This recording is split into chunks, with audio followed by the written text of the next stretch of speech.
আসসালামু আলাইকুম সম্মানিত সহকর্মীবৃন্দ এবং অডিয়েন্স যারা ভার্চুয়াল জগতে আমার ফেসবুক পেজ এবং আমার ইউটিউব চ্যানেল থেকে আমাকে দেখছেন, সবাইকে আমি স্বাগত জানাচ্ছি। আজকে ডক্টর মিজানুর রহমান আজহারি হুজুরের লেখা প্রবন্ধ এক নজরে কোরআনের ধারাবাহিক পর্ব 19 এবং সূরা আনআমের দ্বিতীয় পর্ব। এই পর্বের মধ্যে আলোচনা করা হবে সূরা আনআমের শানে নুজুল সম্পর্কে। শানে নুজুলে বলা হচ্ছে, নবুয়ত প্রাপ্তির পর থেকেই আল্লাহ রাসূল সাল্লাল্লাহু আলাইহি ওয়াসাল্লামের নাওয়া খাওয়া বন্ধ হওয়ার জোগাড়।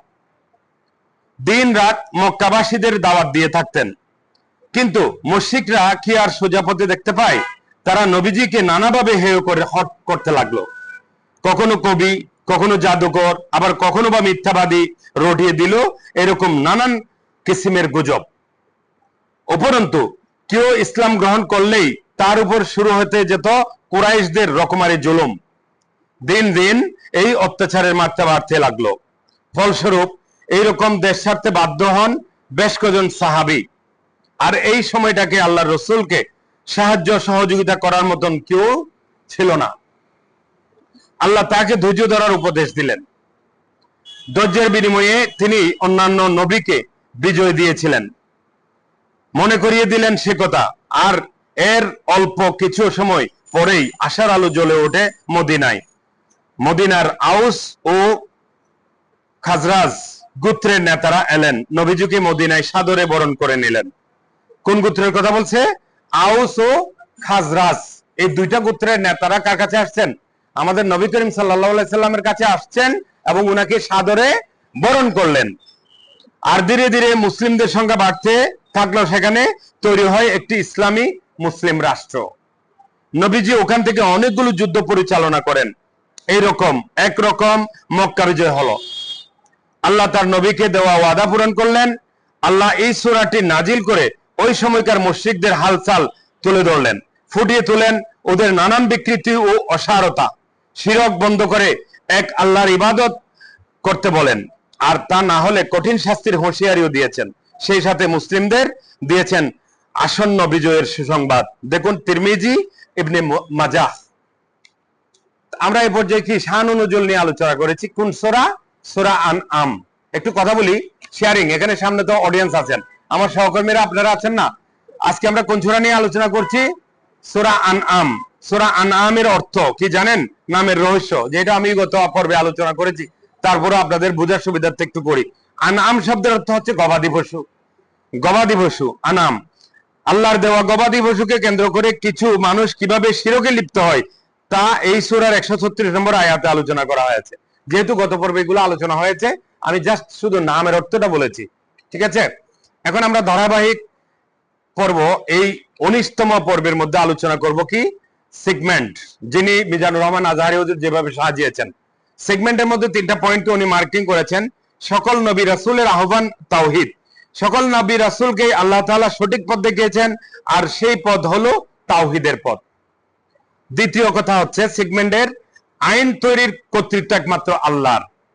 এখানে বলা হচ্ছে আল্লাহর সত্য ও ইনসাফ পূর্ণবাণী পাল্টে দেওয়ার ক্ষমতা কারো নেই।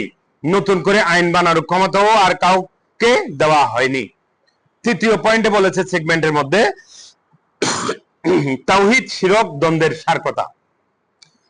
আমার নামাজ, আমার যাবতীয় ভালো কাজ, আমার জীবন, আমার মরণ সবই আল্লাহর জন্য। আমরা কি বুঝতে পেরেছি? সেগমেন্ট মানে মূল কথা আর কি। ফজিলত, সূরা আনআমের ফজিলত সম্পর্কে আলোচনা করা হচ্ছে।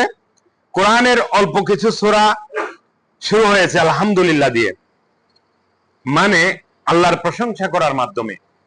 সূরা আনআম সেগুলোর মধ্যে একটি। বাকিগুলো সূরা ফাতিহা, সূরা কাফ, সূরা ফাতির, সূরা সাবা, এই 5টার কথা বলা হয়েছে।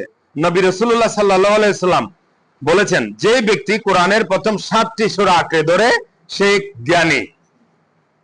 আহমদ আল মুসনাদ। এই সূরার cause of effect. Cause of effect হচ্ছে, এখানে আলোচনা হচ্ছে সকল ক্ষেত্রে আল্লাহর বিধান মেনে নিলে আল্লাহ আমাদের অন্তরকে দুশ্চিন্তা মুক্ত ও উদার করে দেন। এবার আমরা আলোচনা করব গতিপথ নিয়ে। গতিপথ হচ্ছে এই পর্বের শেষ। গতিপথের মধ্যে সেন্ট্রাল থিম তাওহীদের আলোকে নীতি নির্ধারণ ও মুশরিকদের ভ্রান্ত বিশ্বাসের অসারতা ও পরিণতি সম্পর্কে বলা হচ্ছে।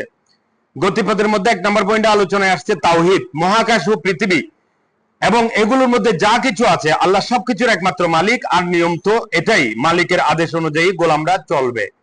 2, রিসালাত, রাসূল সাল্লাল্লাহু আলাইহি সাল্লাম রাসূল পাঠিয়ে আল্লাহ আগে মানুষকে সতর্ক করেন, বারবার তাগিদ দেন এই আল্লাহর প্রতি ঈমান আনার। এরপরও ঈমান না আনলে তখন আযাব পাঠান। 3 নম্বর পয়েন্টে বলা হচ্ছে মুশরিকদের কর্মকাণ্ড, মুশরিকরা নিজেদের মন গড়া নিয়ম নীতি তৈরি করে। 4 নম্বর পয়েন্টে বলা হচ্ছে পরিণতি, কিয়ামতের দিন মুশরিকদেরকে শক্ত করে ধরা হবে, তখন তারা বলবে আল্লাহর কসম আমরা কখনো শিরক করিনি, এভাবে মিথ্যা বলে তারা পার পাবে না, তাদের জন্য কঠিন শাস্তি। সম্মানিত অডিয়েন্স, ভিউয়ার্স, আমার প্রিয় সহকর্মীবৃন্দ, আপনাদের সামনে আলোচনা করলাম সূরা আনামের 2য় খণ্ড এবং মিজানুর রহমান আজহারি হুজুরের এক নজর কোরআনের পর্ব 19। আপনাদের যদি সত্যিকার অর্থে আমার এই পর্ব, এই আলোচনা, কোরআনের কথা সত্যিকার অর্থে ভালো লেগে থাকে, আপনাদেরকে বিনয়ের সাথে অনুরোধ করব আমার ইউটিউব চ্যানেলটি সাবস্ক্রাইব করে রাখবেন। আমার নামে রাশেদুল হক, আর আমার পেজ হচ্ছে রাশেদুল ক্রিয়েশন। এইখান থেকে আপনারা নিয়মিত প্রতিদিন একটা করে পর্ব পাবেন। এখান থেকে যদি আমার ফেসবুক প্ল্যাটফর্মে গিয়ে আপনারা এই কোরআনের বাণী আপনাদের ভালো লাগে, আপনারা মন দিয়ে শুনবেন এবং অপরকে শেয়ারের মাধ্যমে শোনার সুযোগ তৈরি করে দেবেন এবং আমার পেজটাকে ফলো দিয়ে রাখবেন। ধন্যবাদ সবাইকে। আসসালামু আলাইকুম ওয়া রাহমাতুল্লাহি ওয়া বারাকাতুহু।